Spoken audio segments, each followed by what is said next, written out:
Last week, De'Aaron Fox spoke about his contract and his future in Sacramento that has some Kings fans a little bit nervous. But I'll explain to you why Fox's comments are both nothing to worry about and echo what Sacramento Kings fans are asking for. It's all right here for you on Locked On Kings.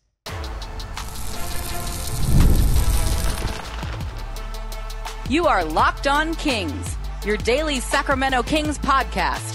Part of the Locked On Podcast Network, your team every day. And now, ladies and gentlemen, it is that time for another episode of Locked On Kings.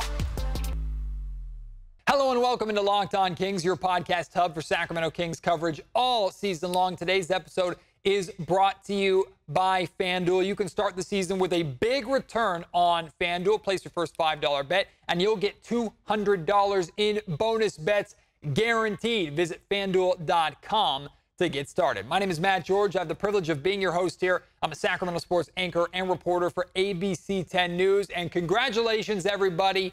We made it. Opening week of the Sacramento Kings season is finally here after the longest offseason, it feels like, in history. We finally are getting Kings basketball back this week. I'm so excited. Now, we still have a few days to kill. We have to wait until Thursday for opening night inside the Golden One Center, Kings and Minnesota Timberwolves. So we still got to get there, and maybe the next couple of days are going to feel excruciatingly long for all of us. But we've survived months. We can survive a couple more days, and I'm excited to start another season of Sacramento Kings basketball here with you on the Locked On Kings podcast. And on today's episode, we're focusing on the Kings star, De'Aaron Fox, who last week had some interesting comments in an article written by The Athletic, Anthony Slater and Sam Amick, kind of coming together on an article. They had a conversation with De'Aaron Fox, also DeMar DeRozan and Domantas Sabonis were in this article as well. But I really want to focus on Fox and the section of this article talking about De'Aaron Fox's future. He opens up and talks about his contract situation for the first time. Once again, Fox turned down another contract extension with the Sacramento Kings. And we've talked about this before over the course of really the last year or so, the reason why he's been turning down these contract extensions and the money that he would have left on the table potentially if he were to sign one of these extensions. But Fox goes into another primary thought or reason behind, or primary motivation, that's the word I should use. The primary motivation behind what he's looking for in his next contract. And it has everything to do with winning. I have a long quote for you. I'm going to read through it, and we're going to kind of get through it together here. It is a combination of a bunch of quotes from this article that I think it's important to give you the context of everything that he said before we start to break down what it is he's saying and why I don't think it's cause for concern at all for Sacramento Kings fans. Here is the quote. For one, I'm in no rush. For two, I just want to make sure where we're at because people have seen the league. Like turnover of a team can happen in a matter of a month or 2 or 6 months. I mean, if we were contending for a championship, it might be different. Like, obviously, the Boston Celtics' Jason Tatum just won a championship, or the Miami Heat's Bam Adebayo, who's been to the finals twice. I'm just using people who are in my class who have signed extensions. They've already kind of been through that and done that. So, yeah, they have that security of having done that. For me, obviously, we're continuing to build. I would love to be here for for my entire career, to be on one team, to be in one city for my entire career. It's not unheard of, but it doesn't happen a lot. So to be in that category would definitely be great. That's something that's amazing. You're able to obviously build your life, your family, your entire career in one place. That's everybody's dream. No one wants to just be bouncing around teams. But I want to make sure that we're in the position to be competing and competing at a high level for a long time, not just fighting for a playoff spot. Obviously, the way the West is going, we have to continue to get better as players and as a team, as an organization. And I mean, I'm not saying that I'm staying or that I'm not staying or that I am staying. I would love to be here, and I want to make sure that we're competing at a high level. So those are the combinations. All one big quote from De'Aaron Fox from this article. So that was a lot that I threw at you. A lot of words there, kind of a word salad, but I'm going to summarize essentially what De'Aaron Fox is saying in my own words, or at least my interpretation of reading the words, not hearing them from Fox's mouth, but reading the words. This was my interpretation and my summary kind of what De'Aaron Fox said there. Number one, De'Aaron Fox wants to make sure that he's not long-term committing to an organization that had just a flash-in-the-pan run, right? De'Aaron doesn't want to sign a 4 or 5 year contract extension for the Sacramento Kings and have the majority of those seasons back in mediocrity, back in basketball hell, as we not so affectionately call the playoff drought era of the Sacramento Kings that we just finally got over. Number two, Fox's friends, Jason Tatum and Bam Adebayo. These are guys that Fox is very, very, very close with. They both have either been to the finals or have actually won a championship. So he's looking at those two and going, they're at the top of the mountain or they've been close to the top of the mountain. I'm trying to get there, and I want to put myself in a position to have the best chance to get there. Fox has already committed his entire career to Sacramento and just recently has started to find success, right? Keep that in mind. We've enjoyed the last couple of seasons. It's been a lot of fun, the dawning of the beam, right? And the Kings making the playoffs and ending the playoff drought. I know they missed the playoffs last year, but they were still a good winning basketball team. But before that, Fox went through an entire career of losing and coaching changes and watching players come and go, and he went through basketball hell. Why would he ever want to go through that again? Also, Fox is not saying that the Kings have to earn his loyalty and earn him returning. He knows that he has to live up to expectations too. He knows the expectations that are on his shoulders. He knows what he has to do in order to be eligible for the absolute max that any player can earn. He knows he has to contribute and live up to those standards. But he's also putting pressure on the Kings organization to live up to standards too. He's putting pressure on them and holding them accountable to committing to building and successfully building a competitor. He's not saying he has to have a team that is knocking on the door of the NBA Finals or is a championship team or he's not going to re-sign. He's saying he wants to feel confident that he is signing a long-term extension with an organization that is in the mix to actually build a title contender. And once again, is not just a flash-in-the-pan team that had a couple of good years and a fun run, but now they're back in mediocrity. That's not what he's interested in. So those comments, and especially that part, is why I'm confused why some Kings fans are reading this and having a negative reaction to it. Now, if the reaction is fear-based, that there's a potential that the Sacramento Kings could lose De'Aaron Fox, that by the end of his contract, he could just up and walk away. And by the way, he has two more years on his deal. So it's not like this is happening next summer, right? If you're afraid of losing Fox for nothing, and the best player, not just on the franchise currently, but one of the best players in franchise history is just going to walk away. If you're scared about that, I understand that fear. But anyone who's upset at De'Aaron Fox for these comments, I think you need to understand what it is he's saying and what it is he's talking about. He's not being selfish. He's not saying it's me before the team. Quite the opposite, in fact. It's saying he wants to know that the team is ready to compete at the highest level, and if he wants to continue to be a part of that.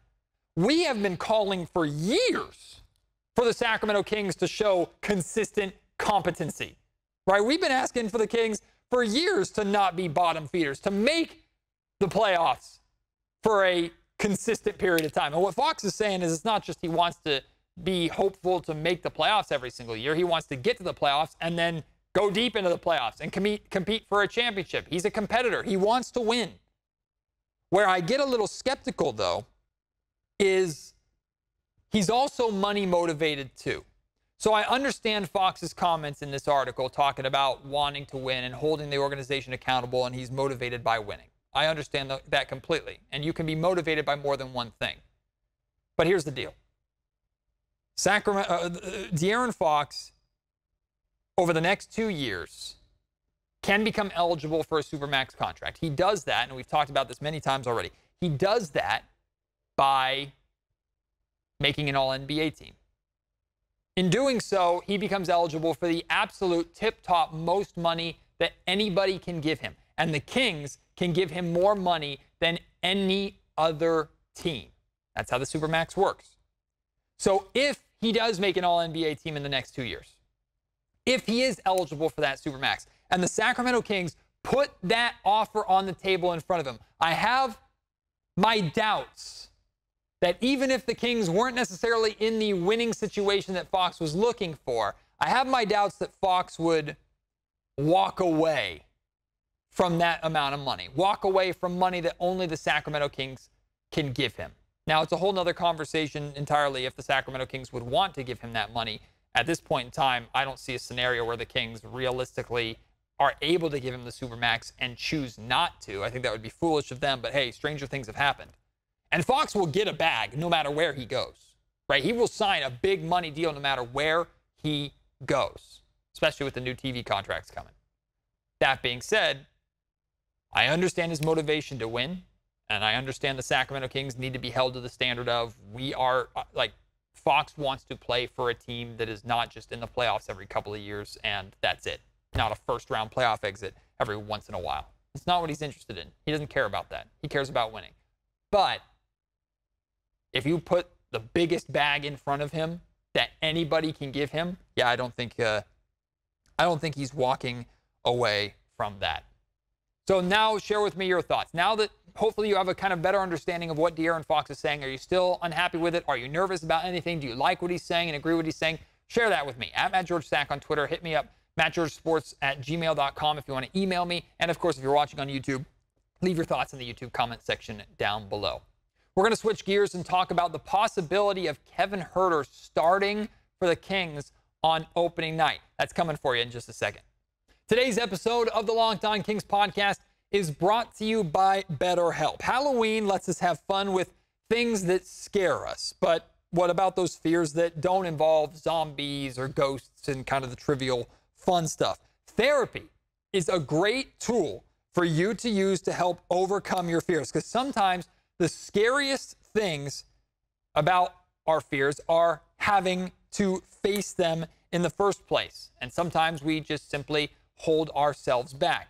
BetterHelp is a needed resource for everybody to go out and find the support and the therapy that they need. I've been seeing a therapist really since the pandemic started, my therapist TJ and I, and it's been game-changing, life-changing for me even. And I encourage everybody, no matter what your issues are, big or small, of course, there's those serious, complex issues that you need to seek help if you're going through something like that. But we all carry life's baggage. We all carry things that we think we should just toughen up and handle ourselves. And in reality, talking through them doesn't just help us get over those things, but it better prepares us for the stuff in life that comes later on. Again, I'm speaking from first-hand experience here. Overcome your fears with BetterHelp. It's designed to be completely online, convenient to your schedule, connects you with thousands of licensed therapists, and you can change therapists at any time if you don't have a good connection with the first one or the second one or the third one that you are assigned to. Visit BetterHelp.com/LockedOnNBA today to get 10% off your first month. That's BetterHelp, HELP.com/LockedOnNBA. Is there any realistic scenario where we could see Kevin Huerter make his return from injury and start at the two-guard spot for the Sacramento Kings Thursday night against the Minnesota Timberwolves? Well, there's one awful scenario that I will speak into existence and then not acknowledge again. Keon Ellis gets hurt. And we don't know, I feel gross even saying that. Hopefully, knock on all the wood in the world. I don't really have much wood around me, but knock on wood, right? Keon Ellis getting hurt, that's a obvious scenario that we don't really have to acknowledge. But if the Kings are, quote unquote, fully healthy, Keon's there, Malik's there, Kevin Huerter's back and ready to go, what would have to happen, or what would be a motivating factor for Mike Brown to make that decision? Now, I'll say first and foremost, before we even dive into this, I'd be very, very surprised by this. Very surprised. I think at least to start, it's Keon Ellis' spot. I think it makes the most sense. Kevin Huerter's coming back from injury. You've gotten Keon work with all of these starters over training camp and preseason and going back to last season.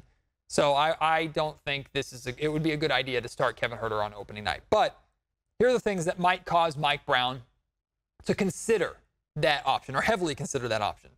Number one, let's say Kevin Huerter walks into practice now fully cleared this week and shoots the you-know-what out of the ball. Like, it's just unbelievably great. He spaces the floor. He's knocking down threes left and right. Looks like he did to start 2 seasons ago when he was shooting almost 50% from the field, right? And in doing so, it opens up a new layer to the Sacramento offense, right? You see a big difference in how the Kings offense is able to run and how much space they're able to create because Kevin is shooting the ball so well. If they see that in practice and it's so undeniably good, Mike might go, all right, he's red hot. We got to plug him in right away. The other thing is, too, and this is kind of a given, that the Kings feel confident that Kevin Huerter is either back at 100% or very, very close to it. I don't think the Kings consider starting an 80% version of Kevin Huerter, who's still battling back from that shoulder surgery that he had. And even without showcasing everything in preseason, right? Because we know there's a lot, at least on the offensive end, of the Sacramento Kings did not show that we're looking forward to seeing on Thursday. Even without showcasing everything, if the Kings were to start Kevin Huerter, there would be a certain level of acknowledgement, I think, that there were major offensive issues in preseason, especially with the shooting. And those issues are concerning enough for the Kings to make this change and to look for something new and to plug Kevin Huerter in immediately. There also is, and I don't think this is a reason for Mike to start Kevin Huerter, but there also is the fear of the unknown, which is we don't know what Kevin Huerter looks like off the bench. We know what Keon Ellis does look like, and maybe the Sacramento Kings are very skeptical or very concerned that Kevin will not work with the second unit, or it doesn't feel right compared to him starting the game and being able to space the floor primarily with that starting unit. There's also the concept of situational starters. This was a topic that was actually discussed by my good friends Damian Barling and Kenny Caraway, D-Lo and KC, on ESPN 1320. Situational starters means essentially, depending upon the matchup, the Kings would start either Keon Ellis or Kevin Huerter, depending upon what situation called for it. Now, I hate this idea for 3 primary reasons. Number one, you don't really see anybody else in the league do it because it does not work. Just like I can't name a scenario where we've seen that at all regularly and it's been a good thing, right? It doesn't work and it doesn't happen. The second thing, inconsistencies with your playing time and your role typically lead to inconsistencies in how you play. And I don't know if the Kings could count on the same thing from Keon Ellis and Kevin Huerter on a nightly basis or close to it, when neither of those guys really know if they're going to be starting this night against this team, but not starting this night against the other team, and playing 25 minutes this night as a starter versus playing 18 minutes this night off the bench, right? Like you're just inviting kind of chaos and confusion. And 3, finally, I want the Kings this season to get to a point where they're focusing more on themselves and what's the best version of themselves, to where they're not worried about matching up with their opponent. They're forcing their opponent to worry about matching up with them. And by constantly changing your starting lineup depending upon what the other team is bringing to the table, I don't think the Kings are putting their best foot forward. I think they're trying to outmaneuver teams, and that hasn't always gone well for the Kings. But let's use opening night for an example with this situational starters concept, right? Opening night, the starting shooting guard for the Minnesota Timberwolves is Anthony Edwards. He's their best player. He's unbelievable, right? Some would say the face of the league. Do the Kings start Keegan Murray, who is their, I think, overall biggest and best defender? Do they start Keegan Murray on Anthony Edwards? Is he getting that defensive assignment out of the gate? If he is, in theory, that could lessen the need for Keon Ellis's defense, therefore opening up an opportunity for more of an offensive punch from Kevin Huerter with the starters. In this scenario, it would be like De'Aaron Fox is guarding Mike Conley. You'll have, like I said, Keegan on Anthony Edwards. You have Huerter on McDaniels, DeMar DeRozan on Julius Randle, and then, of course, Rudy Gobert getting guarded by Domantas Sabonis. So that's one scenario here where if you feel like you want to have Keegan take on the assignment of guarding Ant, then you have a little more room offensively. You have maybe a little less need for a Keon Ellis out there. Or the other scenario, you have Keon Ellis as your starting shooting guard the opposing team's starting shooting guard. Keon Ellis gets the assignment of trying to slow down Ant Edwards right out of the gate, which means you have Keegan Murray guarding Julius Randle. In this situation, you have more of a even battle on the wings in terms of height, right? You don't have a 6'6" DeMar DeRozan trying to guard I think Julius Randle's like 6'9" or 6'10". So it's a little bit better defensive matchup in that sense, but you're putting the responsibility on Keon Ellis to try and slow down Anthony Edwards. By the way, Ant and Keon have played against each other in 2 career games. In those games, Ant had 34 points in one of them. Not all of them were on Keon, but Keon spent some time on him. And then the other game, Ant had only 11 points, but I believe that was a game in Minnesota, and Ant had to leave early. I think I remember that properly. I know, like, he did not play the entire game. That's why he had 11 points. It's not like Keon Ellis shut him down. To me, this is what I just laid out is the best scenario.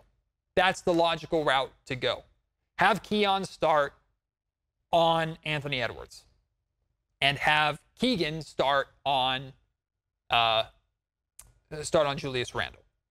But even if you felt that Keegan was the better option defensively to slow down Ant right out of the gate, I don't know if putting Kevin Huerter in the starting lineup in that scenario, even if it allows you more of an offensive focus or offensive advantage than Keon, I don't know if it makes that big enough of a difference to, again, risk the inconsistency and inconsistent performances of Keon and Huerter flip-flopping and being in and out of the starting lineup. I'm not a fan at all of the situational starter concept. I say just start Keon Ellis, have Kevin Huerter come in off the bench, and if Kevin starts the season red hot and almost like essentially plays his way into the starting lineup again because of how well he's playing and how well the offense is playing with him out there, so be it.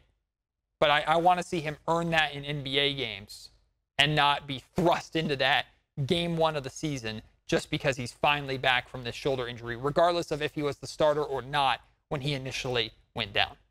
Like I said at the top of the show, today's episode of the Locked On Kings podcast is brought to you by FanDuel. Welcome back to the season, and you can get started in a major way on FanDuel, America's #1 sportsbook.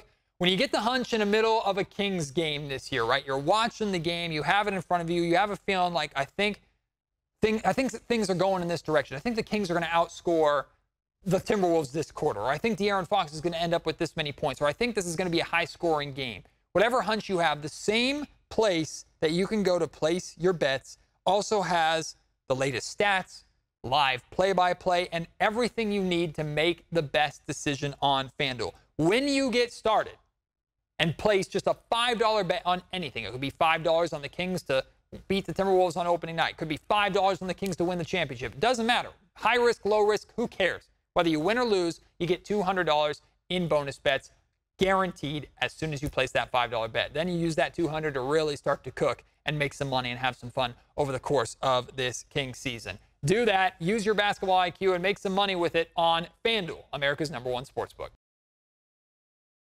Well, in addition to it being opening week of the Sacramento Kings season, ladies and gentlemen, the new Locked On Kings newsletter is here. Now, this episode is being released on Sunday night. I know many of you are listening to this currently, and it's Monday morning. That means, unless there's complications, the newsletter is out now. Every single, or I should say 5 days a week, not every single day, 5 days a week throughout the entire season, you will get a Locked On Kings newsletter sent to your email address for free. And it consists of an article about the Kings written by me. There will also be an article in there written by our national team about whatever is going on in the NBA. You will find links and news for all of the most important Sacramento Kings stories at that time. For example, what we talked about on today's show, talking about De'Aaron Fox's contract extension and that article and that information. You can find that on the newsletter. That'll be updated daily for you, so you have all of the must-have Kings information right there at your fingertips. In addition to that, you'll have all of the biggest stories from around the NBA to kind of scratch that itch and have those curiosities outside of Sacramento. If you have those will be included in the newsletter. If you are a fantasy basketball junkie, you will have tips and advice from our Locked On Fantasy Basketball host and expert, Josh Lloyd, on every single newsletter.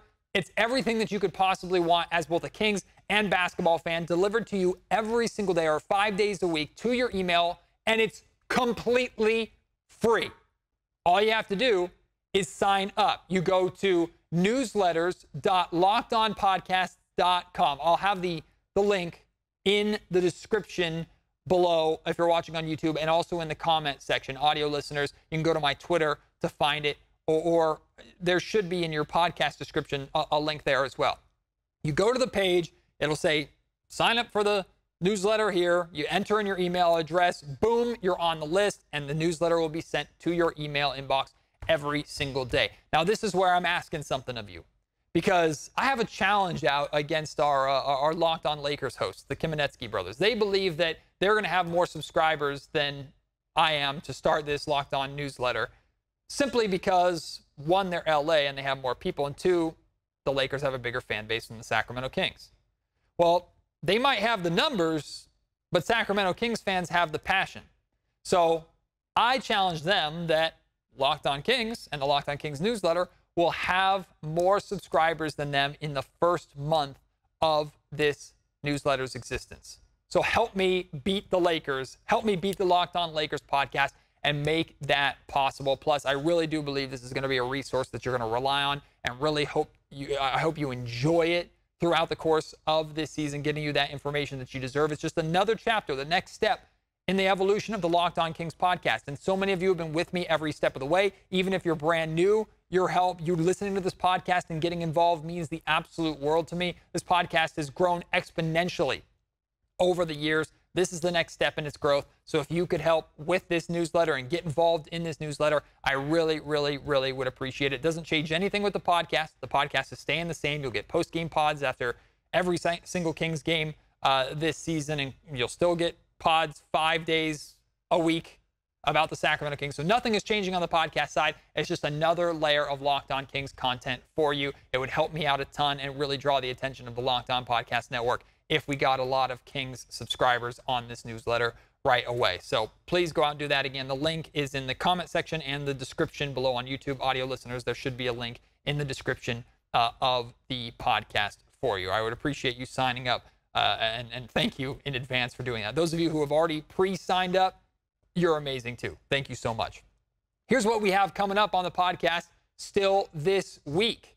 We got a visit with my two buddies from Sacktown Sports 1140, Frankie Cardicelli and Chris Watkins. Those of you who have been listening to Locked On Kings for a while know that every single season, right before the season starts, I do a mild, medium, and spicy Kings predictions podcast with those two guys. We'll all bring mild, medium, and spicy, or really mild, hot, and spicy takes to the table about this Kings season. It's always a fun podcast to do. You seem to enjoy it a lot. Hey, bring your mild, hot, and spicy takes to the conversation as well. That's coming up for you in the very, very near future here on Locked On Kings. And I'm going to be joined by my friends from ESPN 1320, D'Lo and KC. They're both going to join me for an extensive Kings-Timberwolves opening night preview podcast. We'll talk about all the storylines, all the matchups, everything that you need to know going into that opening night matchup. That's coming for you here on the Locked On Kings podcast as well this week before we even get Kings basketball back. And then, of course, I'll be inside the Golden One Center. If you're going to the game, I'm at the top of Section 105. Come by and see me. I'll go to my normal spot after the game is over, hopefully after a Kings win and all my TV duties are wrapped up. And from the suite level, with the court in the background, I'll start the first of a long and hopefully successful season of Kings basketball and Locked On Kings podcast. I can't wait to get it started. I'm so glad opening week is here. Thank you so much, as always, for your support. Can't wait to have you join me on the next episode. Until then, my name is Matt George. You've been listening to Locked On Kings, part of the Locked On Podcast Network.